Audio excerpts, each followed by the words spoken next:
The scale of rape right now is at horrific levels. It's always been bad, but it's been getting worse, and very, very little is done about it. If you take the number of rapes that are reported, it's almost 500,000 people each year in the UK alone. How do we live in a society and world where that's accepted? The statistics mean that we will all have someone in our life who has done this to people. And one of the reasons that this issue has stayed hidden and not addressed for so long is that it's uncomfortable for everyone to address it. For men, the solution does need to come from men wanting to call these things out. We need to stop infantilizing and patronizing survivors of rape. We need to stop telling them that the existing systems are sufficient, because clearly they're not. We need to listen to them and give options that actually suit them. I think of the people who are starting university who should be having the best time of their life, but a significant proportion of them are going to be raped while at university because no one is willing to address this in a way that is radical and in a way that's needed. I've had some horrible, horrible lows, and it's been really hard, but the same thing that drains me is the thing that energizes me. Welcome back to Seat at My Table. Today I am so excited, and I always say that, but I'm extra excited today because I'm joined by Katie White, the co-founder of a non-profit with a revolutionary way to tackle rape. So my usual question to start, Katie, how do you describe yourself in 3 words? It's a really hard one. I would say social justice warrior. I love that. I love I hate seeing injustice in the world, but I love calling it out, even if that's just on the street. So, yeah. Yeah. I love warrior because that's just so strong. You know, there's a strength in it. And I think, like what you said about obviously just calling something out is such an uncomfortable thing to do, because you're making other people uncomfortable. You're obviously tackling something that's happening that probably a lot of people know that shouldn't be happening but are too scared to say anything. So I also think just keeping going is a large part about being a warrior as well. Yeah, is stamina. Yeah, and the hard things happen in ways that you wouldn't expect, and being able to keep going is hard sometimes. Yeah. But and I really want to go into that. And I think the big part of why I'm so excited about today's conversation is because, one, it's such an important topic, but also I really am excited to talk to you about what it's really like to be someone who is tackling something like this. But I guess before I go down a rabbit hole, can you please start by explaining what Enough is all about, and how it is tackling rape? Yes. So the scale of rape right now is at horrific levels. It's always been bad, but it's been getting worse, and very, very little is done about it because so few people want to come forward. So 5 in 6 women don't report, 7 in 8 men don't report, and that means it stays hidden. But also perpetrators aren't convicted, so it's less than 0.5% of rapists that are convicted, and that's years down the line. And so right now, if you take the number of rapes that are reported and then estimate the reality of what's actually going on, it's almost 500,000 people each year in the UK alone. And it's just not okay. Like, how do we live in a society and world where that's accepted? And so Enough, the whole purpose of it is to try and tackle that and bring that number down, and also to support the people who right now feel invisible because they aren't coming forwards. And our fundamental belief with doing this work is that it's not on survivors to change to meet the needs of the system and, you know, follow through with the reporting process that clearly isn't working for the majority, but actually for the system to change for them. Yeah. And so we've created something which is the response to what people who aren't reporting right now, what they want. Because if overwhelmingly people want to come forward, it creates a threat and it stops people perpetrating this crime in the first place. So it literally all started with, I met my co-founder and we had all these ideas. We had a shared frustration about how little was being done. We're both incredibly close to people that have gone through this and have witnessed the trauma and the letdown of not having a space that they could go to, and also just experiencing how pervasive it was, even at university, but how accepted it was in some ways as well. And so the very first step was actually just to go and speak to people with lived experience who were unsupported and ask them what would have had to be true for you to want to come forward. And we've created that. So it's giving people literally what they're asking for. And it's three things, really. The ability to document what happened without officially reporting, sort of putting it in a box that you can come back to later if you want to. It gives you options and closure to stop it happening to people in the first place, to protect others. And then lastly, to get better without depending on therapy. So our whole campaign and movement is kind of built around the DNA kit, which is this. So this is the DNA kit, and inside it is a DNA swab. I'll open this one up. So if you don't want to go to the police, or you don't want to go to a SARC, which is a sexual assault referral centre in the UK, you have one of these, and you take the DNA kit out. You follow the instructions that are written in here. Men can use this as well as women. You self-collect evidence. You put it back in what is now the envelope. The pack becomes a free post envelope. And then seal it off. You've got the tracking information. Send it off to the laboratory. What that does is it gives you a way of documenting evidence and retaining control and closure over a situation where your power is taken from you. And for many, many people, the thought of leaving their house, of going and having someone else examine their body for 4 hours, it's just too much, and that's understandable, and they deserve more than nothing. So this is essentially option 3 for reporting.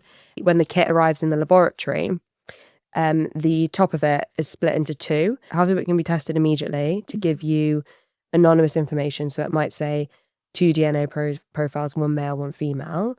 It might even just say 1. Some people use it to see if they've been date raped because they don't know. And then the other half of it is frozen, untested, so that if you want to go to the police later, you download your report and the barcode number, and you will have written down a testimony too, which is time-stamped and can't be changed.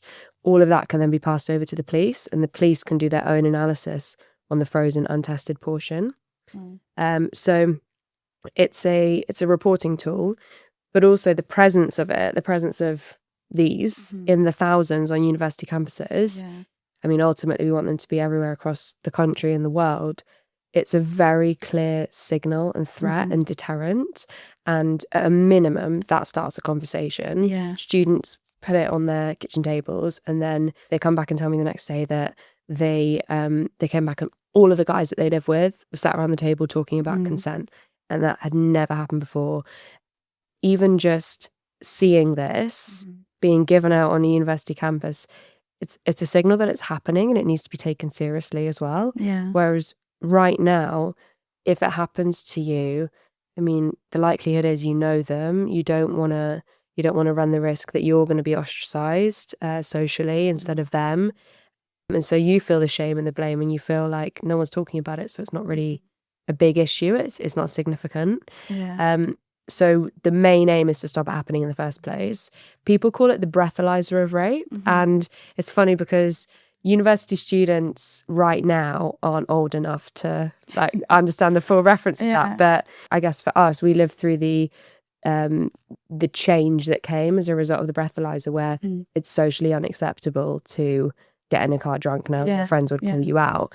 But back in 1967, the stats are 2,000 people each year were died through drink driving deaths.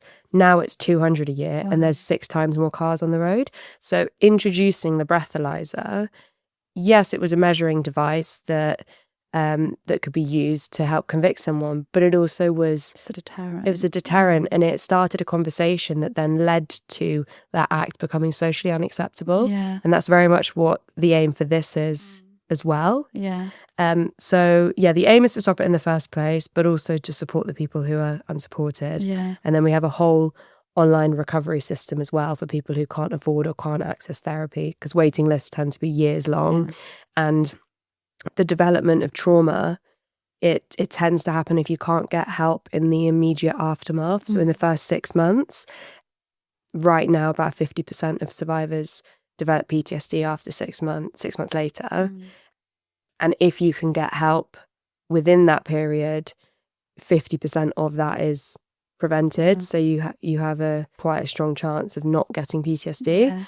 But because people are on waiting lists for so long, if they get help, it's way too late when they've already developed PTSD. So we've developed recovery videos that allow someone to understand the science behind what's happened, and if they didn't fight back, that's a natural trauma response.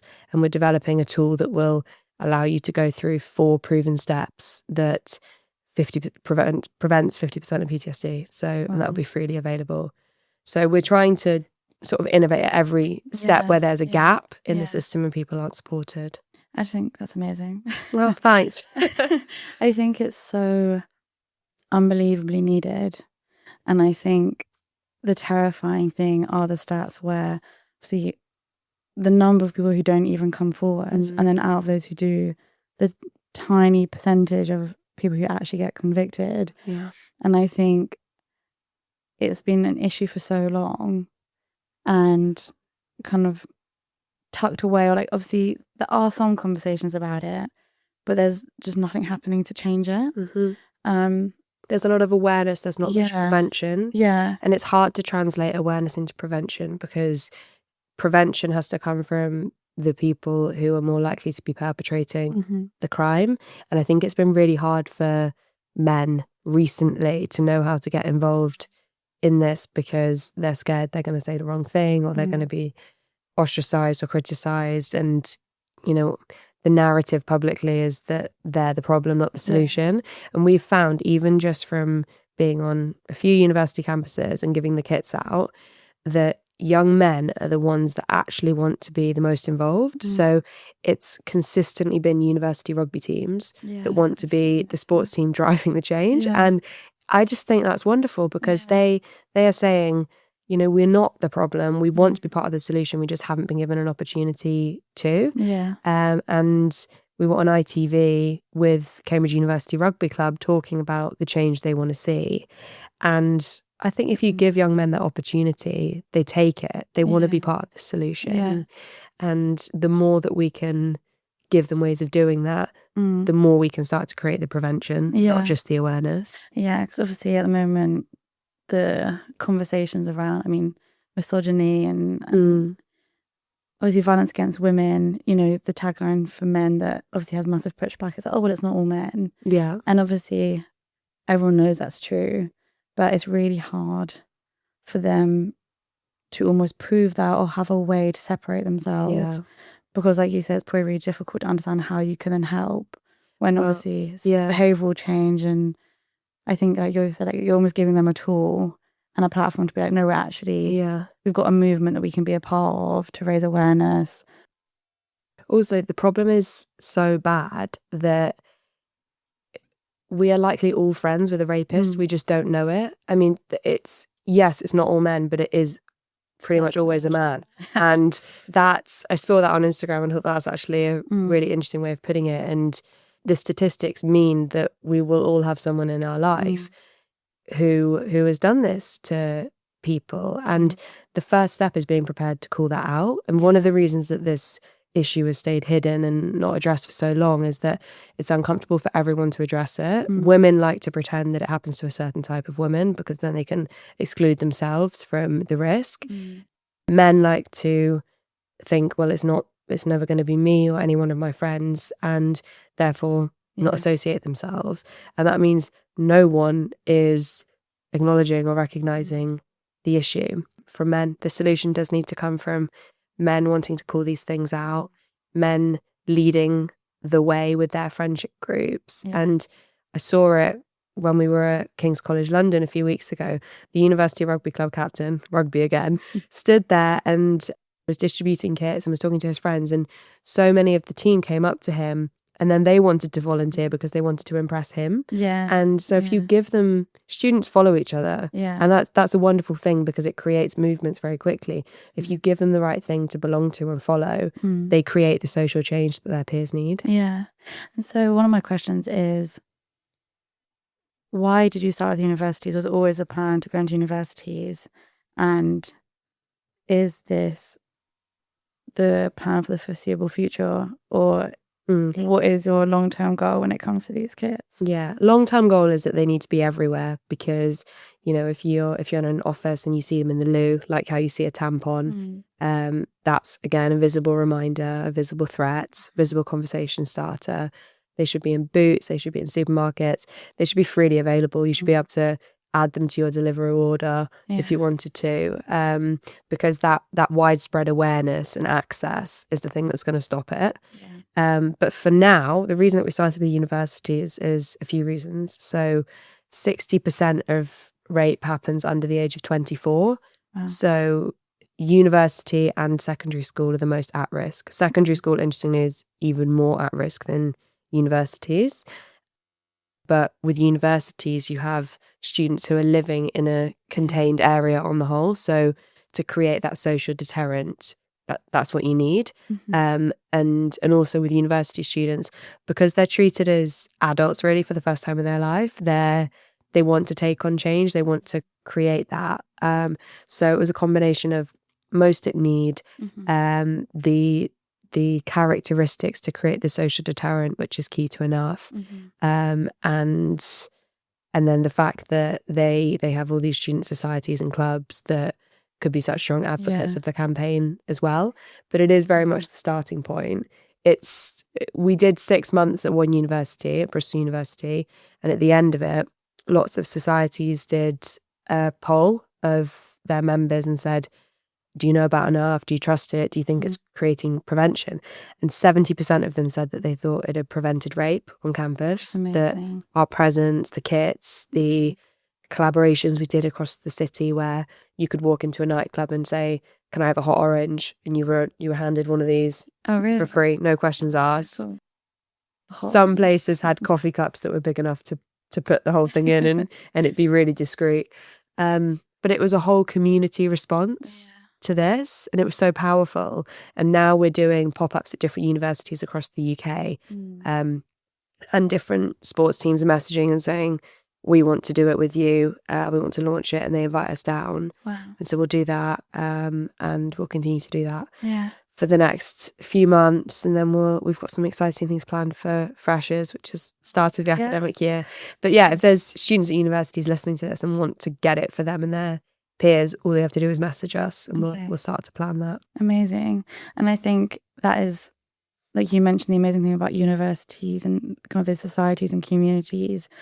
Obviously, you have friends that go off to different universities. So even if you're at one, you then have a network across the country, different universities. So if you're really successful at one, it's a really good way of then spreading the movement. For sure. Amazing that you're responding to that by being ready to then pop up on other campuses with our paddling pool. Cool. I just love that it's bright orange. It's kind of like in your face. And I just want to go back and just acknowledge as well what I think is so powerful about this, and it is the fact that when you may wake up at university, maybe been a night out, you're not quite sure what's happened. When I was at university, I remember there was a huge wave of spiking, and then it got to the point where there was spiking with needles. So even if there was things to cover drinks, but then people were actually... And you can't feel the needles as well, they're so tiny. You can go through clothes. And so you felt so vulnerable.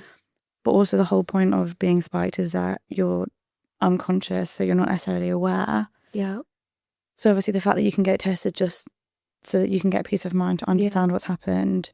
And also I think there's, and me and Chloe, who's behind the camera, were talking about this earlier, some part of understanding rape is understanding like what it actually is and what it means. And I think for a lot of people who have been in a situation where there wasn't consent, where they might have been drunk, you can wake up the next day and question it. And you need time to process it, or you need time to actually consider how you want to respond to it. Because again, like you've said, it can be friends, So you don't know quite how to handle that situation. Yeah. Your first response is so rarely, I'm going to go to the police station, not necessarily shower or wash, and go through the scrutiny. The only person I've ever met who instantly knew to go to the police and said that's what I need to do to report, the only reason he knew that was because he had had 6-7 years of sexual abuse prior.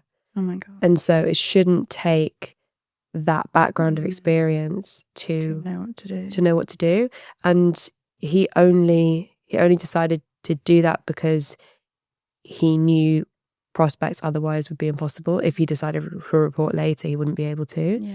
But he also said if he could have saved himself the trauma of that process so soon after, and when he wasn't able to process it because he had to go in for the examination, if he could have saved himself that with a kit, even though it's nowhere near as detailed as a full forensic examination, he would have grabbed that opportunity. Yeah. And for other people, it's also the reaction from your friends that you'd expect that a friend would react in the best way possible. But because there's so many rape myths in society, and because it's a really uncomfortable situation for a friend to be in, sometimes they'll ask questions or say things that actually add more shame and blame. And the worst possible thing to do is to ask a question because it implies doubt. And if your first interaction with someone afterwards is them minimizing how you feel, it then makes you feel more shame and blame, and there's no way that you're going to then go and report it.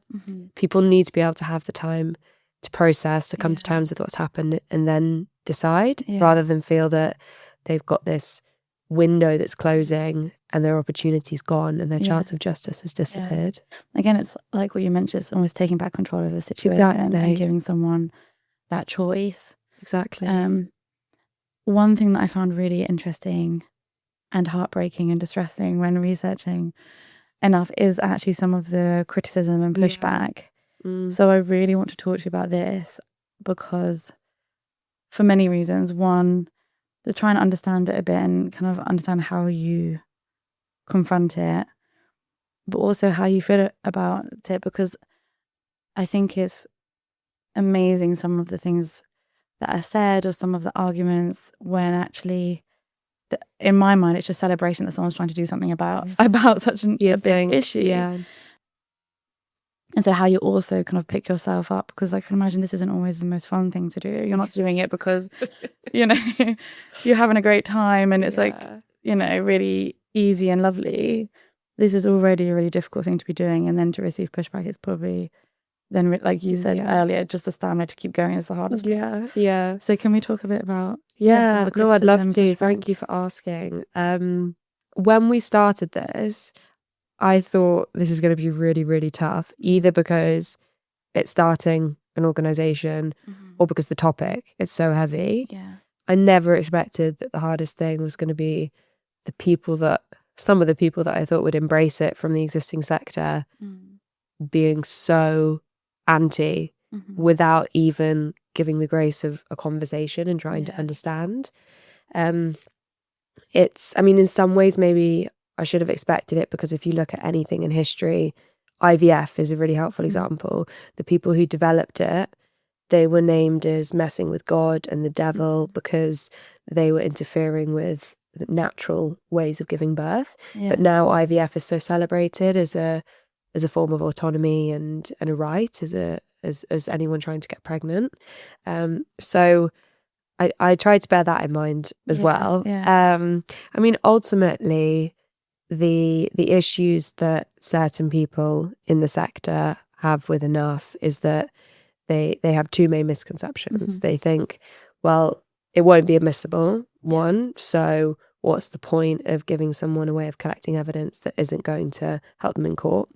But that's wrong. So tampons have convicted rapists, underwear have convicted rapists. We can all agree that the best possible forensic evidence is via the police or SARC, but it's far better to have a kit, something which has been developed by forensic experts. It's not like it's some knockoff thing. The same people that provide kits for the police provide our kits. So it's not the same at all. It's far more detailed if you go to the police, but it's a high quality device. It's far better to have that than nothing. And especially given that 60%, it's between 60 and 70% of rapes by serial rapists. And the evidence that has been collected from one police region in the UK says that when you've got at least 2 accounts of the same perpetrator, the conviction rate is 100%. Wow. So imagine if the people who right now don't have the ability to come forward wanted to use a kit, and then later they said they're going to report, and we have all these overlapping DNA, pieces of DNA, that might convict someone that otherwise would have gone on to hurt others. Yeah. So first thing is debate about admissibility. And the second is a concern that it's going to stop people going to the police or SARC. And again, if they would simply meet and understand what's actually going on, we're creating the opposite effect. So every time a student comes and talks to us, we say, this is the option 3. It's if you don't want to go to the police or SARC.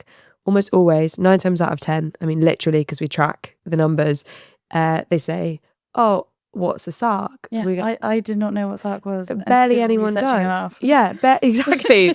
Prime example. So you are now aware of that option to you because of enough, and you wouldn't have known otherwise. So we encourage people to do option 1 and 2 first, but if they don't want to come to enough. So people who wouldn't have otherwise known that was even an option may be using it because of the information we're giving them. Yeah. So it's a weird thing where we need to stop infantilizing and patronizing survivors of rape. We need to stop telling them that the existing systems are sufficient, because clearly they're not. We need to listen to them and give options that actually suit them.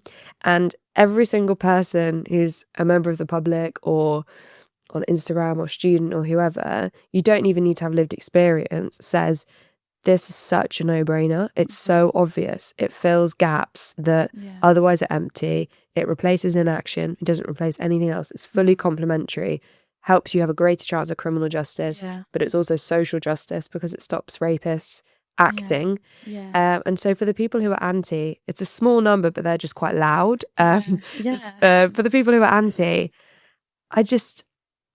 on a human level, despite all of the logical arguments, on a human level, I'm also like, I just don't get it. How could you be against anything that provides another option and could lead to prevention, especially when the situation right now is so dire? Yeah.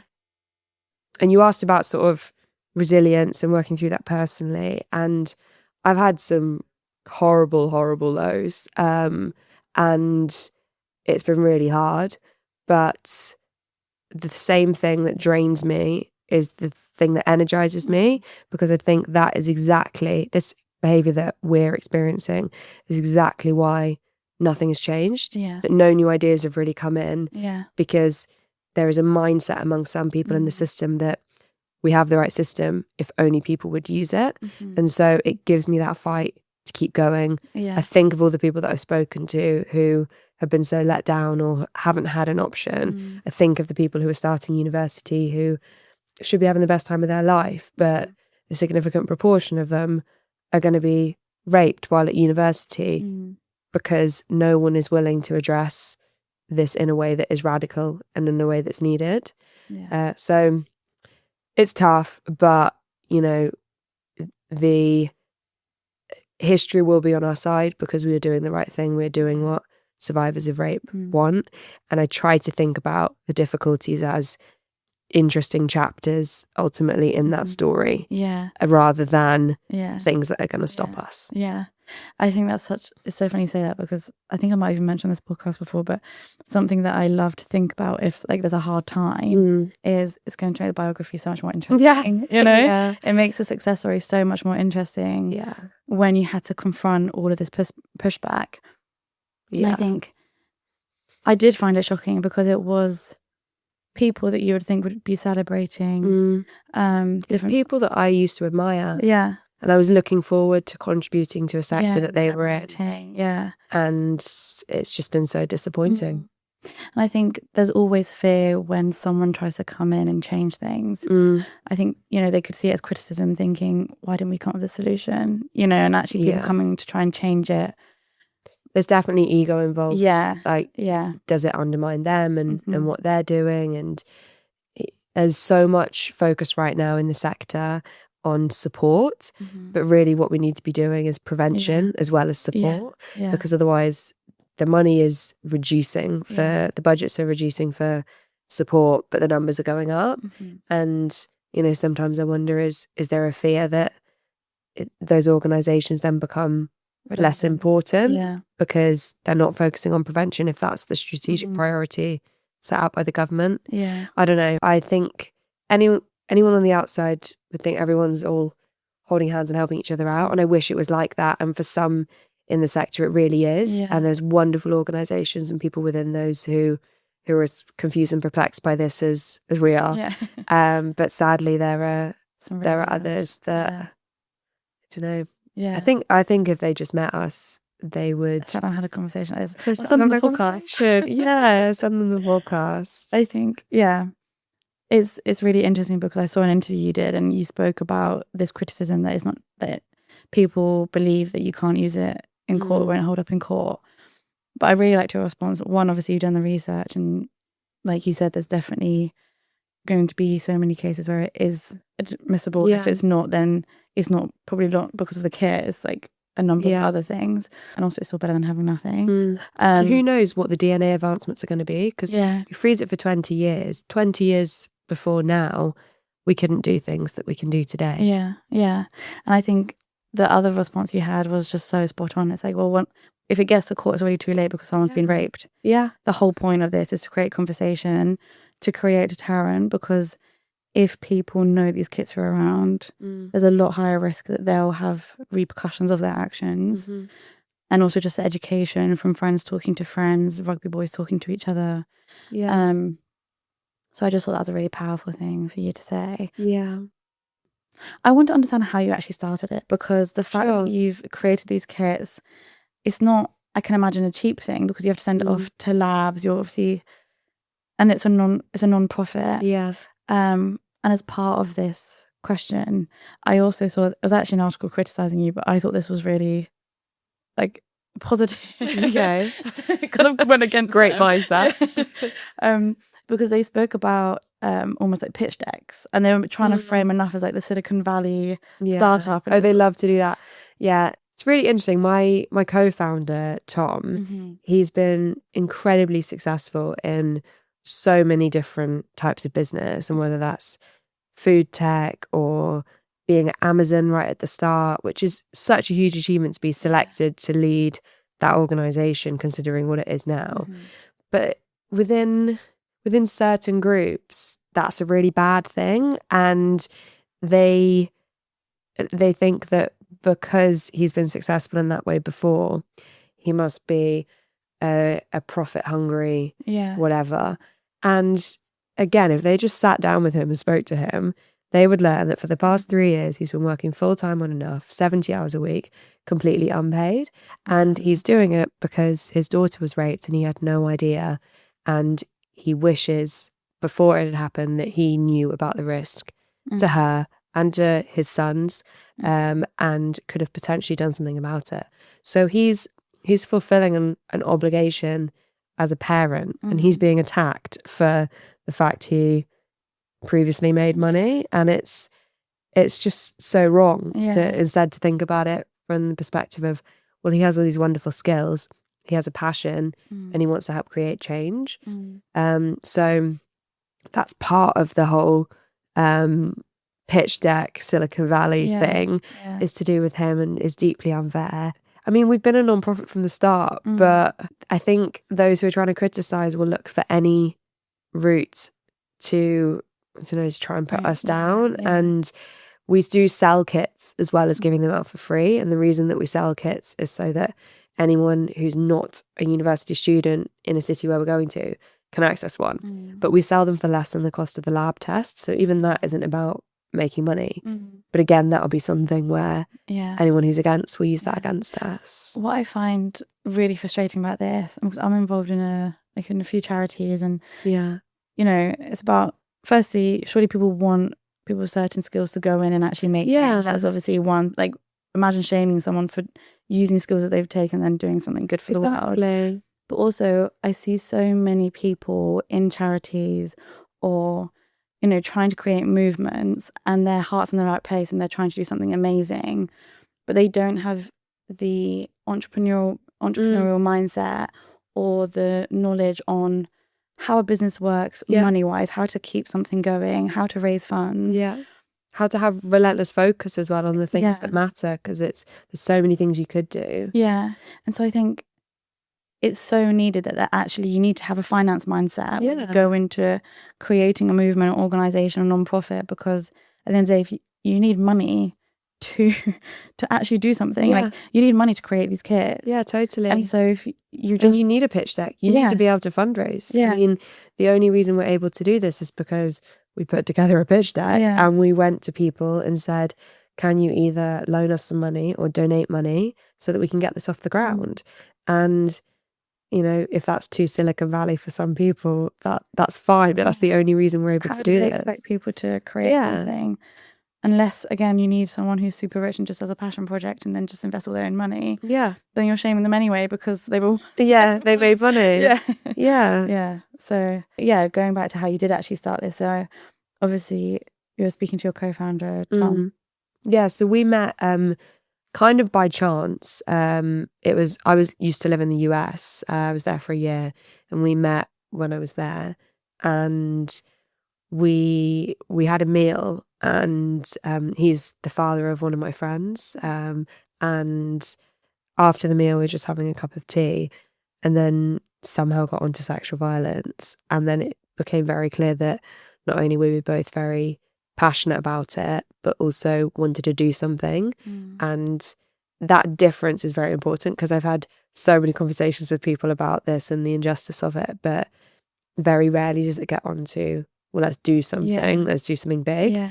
And we kind of just kept speaking from there. And we started just working on ideas. We both did it full-time. We both did full-time jobs alongside developing enough, and would do it evenings and weekends. And we just started to piece together various elements. We started with the research, so based it all in what people are asking for. Then we went and spoke to some experts. We had some contact with the police. We got lots of legal advice about admissibility. That was very important. We started to find people to help with the recovery side of things. Met Maisie, our clinical lead. Lots of the people that we did early research with became student ambassadors in the first city in Bristol. So it got to the point about a year after we'd met where we had a pitch deck and we had the product or early prototype, and it hadn't really cost anything to get to that point. We really had done it on the cheap. But at that point we knew we needed money to actually develop things and turn it from slides in a deck to reality. And so we raised a small amount of money to be able to run it for the first year from philanthropists, really. And on the day actually that we got the first commitment from a wonderful woman to give us some of that money, the morning of that, I got hit by a truck on my bike, and so it was very, very close. Like it could have been the end that morning. And that evening, I then met her, and my boyfriend was telling me to cancel it, but I was like, I have a really good feeling. I have to go. I have to go. You're being wheeled there.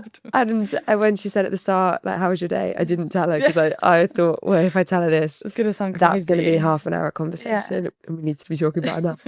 So it was the weirdest day though, because I felt like my life almost ended and then a new life completely begun, where we were going to be able to launch enough. It was kind of, and I'm not serendipitous at all, but it was quite a strange one. And then from that point we had about 3 months to get everything produced, set up, ready, website, social media, kit development. We'll get all the teams ready for launch. And then we turned up in Bristol in September of 2024, and had an orange paddling pool, had loads of different things we were going to be doing over that launch week, and kind of just did it and started it. And it was immediately sort of the talk of the university. That was helped with social media, and amazing student ambassadors. And really, we've just been learning since then. And the next step, and the most important step, which we've got coming up, is a full evaluation in the city. So Bristol, we just turned up and did it, and it wasn't in collaboration with anyone. This is a city that the combination of the police, universities and corporates have said, we want to come together, we want to run this for 3 years, have a research agency assessing the level of prevention, assessing the reduction in PTSD, assessing how much you complement the sector and encourage people to go to SARCs, for example. And that will give us evidence, and not only will that help in then launching it in other places and improving access, but it will also help with any criticism that right now is unfounded and is hypothetical. And with universities, it is hard for them because they don't want to address the issue. They don't want to be associated with the problem of rape. They think that if they bring in a solution that makes it look like for them it's really bad. But they need that braveness. They need to be able to come forward and say, this is a problem everywhere. We're the ones leading with a solution. And I think as soon as we get a few universities going with these evaluations, others will naturally follow. It goes back to the social pressure. Yeah, for sure. It exists for them as well. Yeah. And I think that's also why they are so notorious for not dealing with the problem, almost sweeping it under the rug, which is terrifying. I had my own experience at uni where a guy actually broke down my door, had a bit of a psychotic break, had 3 policemen on top of him, and like friends barricading me inside this door, inside this room. The university didn't even move him. They moved him around the corner from me. And then it happened again, and then he eventually actually was taken off campus. But it was like... I'm so sorry that happened. It was just such a surreal moment because I remember being on the phone with my dad and my mum, and they were calling university, and I was in the library, and I was like, well, I can't go home because he lived opposite me. And it was like just this lack of responsibility, lack of any sort of like mobilization. And it's like, I think also parents need to be aware that they're sending their kids to these institutions who ultimately are shirking any type of responsibility. We actually do sessions with parents. They're called Dads for Daughters, and it's for all parents. But the reason we call it Dads for Daughters is partly because it's an amazing dad that helped us start it, but also because the relationship between dad and daughter is probably one of the most protective, but also the hardest to have difficult conversations. And, you know, even with my dad, we're so close, but I never spoke to him about this. Obviously, we talk about it a lot now that I do this, but but never spoke about it before. Even though I grew up in, as we were talking about before, like, and you're the same, very feminist household where almost all girls, apart from our dad, and so, but there's this real desire as a dad to say something but to not know how. And so we do these sessions and parents join and we talk to them about the reality of what's going on. We tell them about enough. We tell them about things they can do. And then some of them get kits after. And one of the dads contacted us to say, he joined a later session to share this with other parents as well. And he said, I got a kit. I knew I needed to talk to my daughter about it. I put it on the side. I left the room to go to the loo, look myself in the mirror, sort myself out, go back in there. And by the time I'd gone back inside, she was holding the kit and on Enough's Instagram page. And she said, oh my God, Dad, this is so important. And from there, they then had a conversation that he said he never would have been able to have with her otherwise because he wouldn't know how to have started it. And since then, they've had loads of conversations and he's so glad. And so being able to share that and help create that bond, which can feel really hard, but the most impossible conversation to have because you don't want to imply it's going to happen, but you want to be there for your child should it happen, and also help them become aware of social movements, which they can talk to their friends about, which then can have some difference as well. I think it's so powerful. It goes back to the education piece, support piece. And then, just feeling more empowered to do something or feeling like it's less of a shame that you carry because other people are talking about it as well. And I would love for you to give advice because part of the purpose of this podcast is to help people feel like they can do whatever they want to do. So whether it is create a movement, be a CEO, go into politics, combat rape, little things. Yes. Just change the word. Yeah. What advice would you give to someone who is really passionate about an issue but just doesn't know where to start and is worried about the journey ahead of them? Well, I guess a little story leading into this. Before I started Enough with Tom, I started something called the Cliteracy Crusade, which was all about gender equality through awareness and understanding of the clitoris. And I love that. the reason I started that was because I read a book about the clitoris and I was so shocked about how little I knew. And I think knowledge about an issue genuinely is power, because knowing a subject in depth and then thinking, do other people know that? Are there ways I can talk about it with people or create change off the back of that knowledge? That's definitely the first step. And being able to understand and be an expert on something is so important before you even start. I mean, you obviously learn along the way as well. But I would say, treat it as a project and get really smart about it. But then also just, I know it's cliche, but like do the thing that's uncomfortable and challenge yourself. And sometimes it helps to think about yourself as another person, or think about yourself as your friend, or what would you want your friend to do, and would you be proud of them if they did that? And often the things that we feel embarrassed of doing ourselves are the things that like we'd be impressed by if someone else did it. Yeah. When I started Enough, I was working full time as a brand strategist, and I could have easily just carried on doing that. And I think for a lot of us, we're on a path where it's comfortable and it's fun, and you like your job and all of that. And but then there's also this little thing of, I want to do more. And for me, there was this sign as you walked into work saying, make it meaningful. And I thought, am I making it as meaningful as I can? And am I putting the skills that I have towards something that creates change? And you don't need to start a movement to create change. You can support other people as well, and you can do various things, but doing something is always better than doing nothing. So my advice would just be, go and do it, and if it doesn't work, you can stop. And it's still an experience. It's what my boss always says. He goes, you're not getting a tattoo. You always start something. And I would also say, actually, finding someone to do it with, finding a co-founder or team is probably one of the hardest parts. To start anything, you need, Tom always used to say, like, you need a good idea and you need a good team. You need people to do it with. And sometimes you can have neither. You can think, I want to do something, but I literally don't have the idea or the team. Sometimes you can have one and not the other.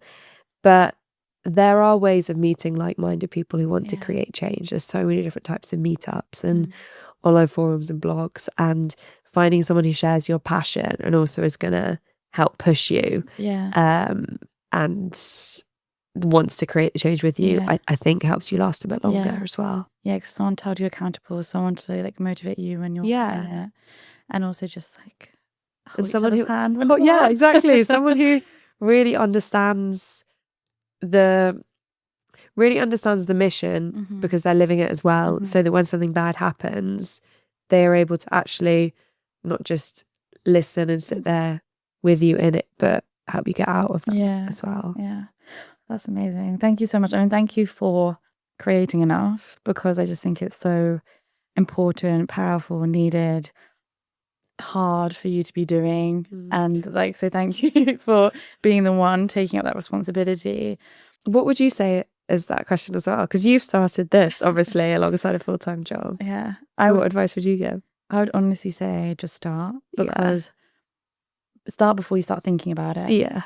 I think if you start to think about everything that you need to do and you compare yourself to people who are professionals and already have everything in place, you'll never do it. Because don't look at influencers. And don't look at people who have whole teams and years of experience. And I think take it step by step. When I want to do my podcast, like, hey, what do I actually need? Probably need a microphone. apparently I need a platform that like I don't want to. Okay, I'll use like Podbean. Yeah. You know, it's like tiny things that you don't know, and it's like what you said. As soon as you start educating yourself on it, you then just start taking steps, and you take it day by day. Yeah. And it's a bit like the whole process that you and Tom went through. You know, you spoke to people. Yeah. You spoke to victims. You then spoke to experts, and it's like slowly building up until one day you're in it and you didn't realize how you got there. Yeah. And now I get to and you're there in an orange t-shirt and a paddling pool and like, oh, when did this happen? Yeah. Yeah, so thank you. And I'll put all of your details in the notes of this podcast, but how is it best for people to find you if they want to get involved? Probably the Instagram. So enough to end rate should come up when you type in enough. And then website is myenough.com. Amazing. Thank you so much. Thank you.